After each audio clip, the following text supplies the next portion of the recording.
1873, a year of trains, telegrams, and the growing conviction that science could explain almost everything. In a small German town, narrow streets, slate roofs, and gas lamps, an ordinary birth would quietly upend that confidence. Emma Richter arrived with a silence about her that people would later struggle to name. Her presence made instruments ask questions they could not yet answer. This is not a tale of miracles dressed as miracles. It is a careful recording of the moment when reason met, something reason could not hold. Emma's childhood looked at first like any other modest life. A mother who stitched by lamplight, a father who worked in the mill, neighbors trading loaves and gossip, but small things accumulated. A fever that would resolve when Emma sat near the sick, a bruise that cleared after she held a hand, an old hound who slept at her feet and woke whole after she sang. People took notice and gave names they understood. A tender heart, a gentle luck. Scientists in the city would later use other words. By her 16th year, whispers hardened into a cautious hope. Farmers brought animals with torn legs. Midwives sought her touch for complicated births. A ledger of small private cures formed across the town. No fees, no announcements. Emma herself offered no sermons. She would only rest her palms over an injured, place and hum a pattern of notes like counting. The effect was real enough that doubt felt obscene. Yet curiosity followed.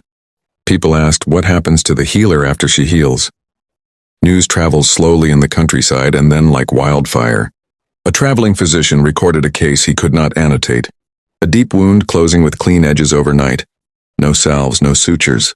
He scaled a careful series of measurements and returned his notes to the academy with lines underlined. Then he crossed out his underlinings.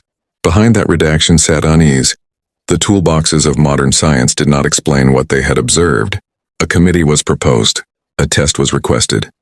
The academy dispatched observers, not of curiosity alone, but of caution.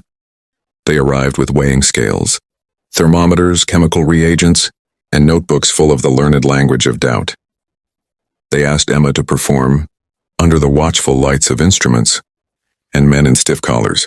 Emma complied with a quiet dignity. She touched, she hummed, and the wounds showed signs of repair. The instruments recorded little change. That dissonance, visible healing alongside measurable stillness, yielded one uncomfortable conclusion. Whatever happened in Emma's hands did not obey their metrics. The town divided. Some called for parish blessings and processions, certain that sanctity had chosen their streets. Others demanded containment and tests, fearful that an unknown agency might spread. Newspapers in nearby cities sniffed at the story. One headline called her a phenomenon. The other warned of charlatanry. Emma's mother kept a diary of visitors, earnest reporters, scientists with polite manners, and the quiet, desperate. None of these forms of attention made her rest easier. If anything, scrutiny wore at her like rain. Emma herself spoke rarely of methods. She would say simply, I ask the body to remember itself. For the scientific mind, this phrase vexed. What does a body remember? The committee tried to measure metabolic shifts, oxidation rates, lymphatic responses. Their charts were tidy, their instruments immaculate. Yet the wounds closed. The readings, however, remained stubbornly ordinary. It seemed the visible became real. Apart from the measurable, an anomaly that left both priests and professors unsettled. A rumor lodged in the minds of some. Perhaps healing required a cost. Emma often retreated from public presence exhausted, pale around the mouth. She would sleep for whole days and wake with a laugh too thin for the dark around her. The committee recorded this empirically. Post-session fatigue, faint temperature dips, bruises that appeared like the shorelines of effort. The possibility of a transfer of energy, of some diminishment, moved from the realm of rumor into clinical notation. That was the hardest line to cross. Measurable harm to the healer.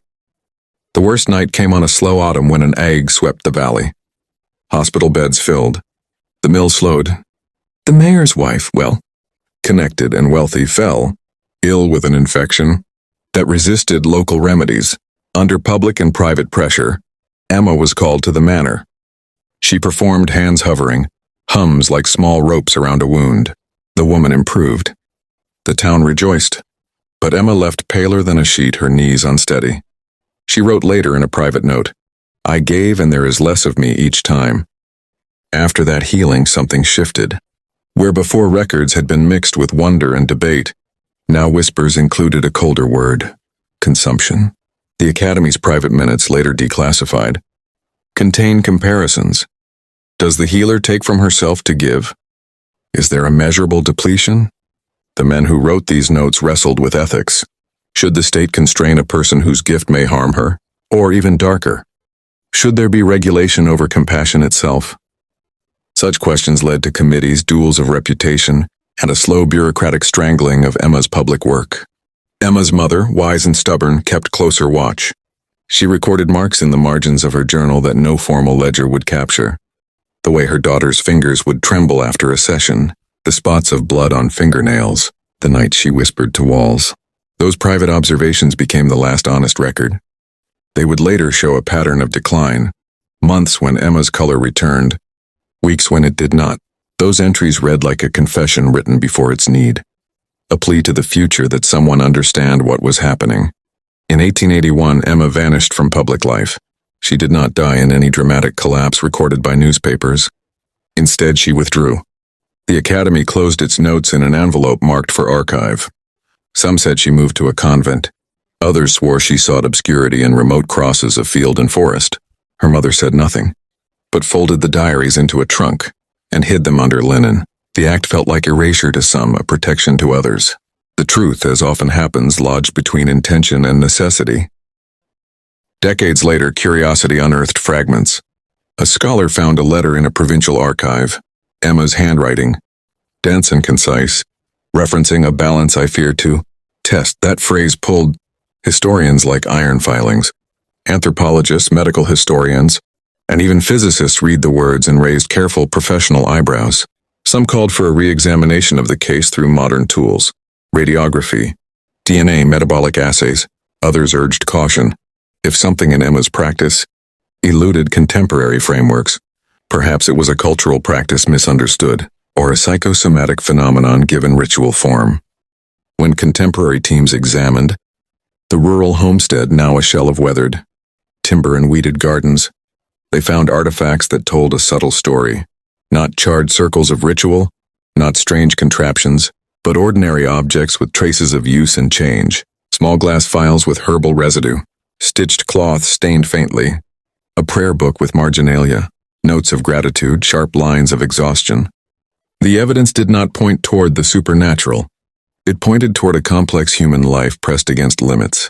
Skeptics argued the effect was psychosocial. Belief in ritual could catalyze recovery in a weakly ill populace. Yet these explanations leave a remainder, an experiential residue, that is not fully explained by placebo alone. Survivors spoke not only of cure but of a presence, a warmth, a pattern of humming, a smell of chamomile and iron when Emma worked. To dismiss those testimonies is to narrow history to charts and to forget the texture of lived experience. There is a terrible ethical knot here. If Emma's touch did cost her health, what is the responsibility of a society that benefits? The mayor who owed private favors? The doctor who gained acclaim for cases cited in journals? What did they owe her? The answer in the archive is unsatisfying. A few benefactors sent gifts, a pietistic mention at a church anniversary, and a careful avoidance of the subject in public records.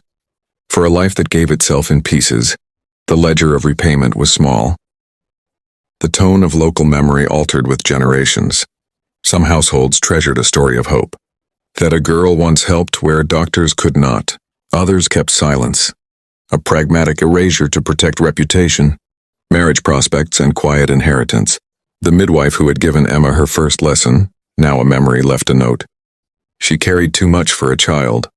That line, brief and human, threaded the whole mystery back to the simple fact. One person's gift can become another person's burden. Modern science will not accept myth.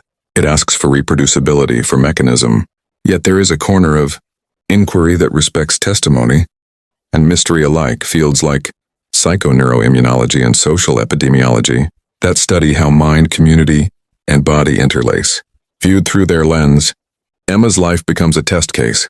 Social belief scaffolding physiological response, cultural ritual shaping care patterns, the solitary burden of a healer that no institution ever shouldered. We end not with a tidy verdict, but with a question. Did Emma defy science? Or did science, for a while, lack the vocabulary to hold her? The safer interpretation sits between. She lived at the seam where biology and meaning touch, where a hand, a hum, and the attention of a community altered courses of illness. Whatever label one applies, the human cost remains. Emma's disappearance from public life reads like a caution. Care without care for the carer can become a tragedy disguised as compassion. If you walk the lanes of that village now, you will hear two kinds of stories. The proud tale of a girl who changed lives, and the quieter warnings of those who remember the cost. Memory insists on both. For historians, the task is careful listening and modest language. For communities, the lesson is practical. Protect those who give of themselves. Emma Richter forced a world that prized certainty to confront uncertainty, and, in that confrontation, she taught us our oldest lesson, that some mysteries are less about the universe's limits and more about our limits of care.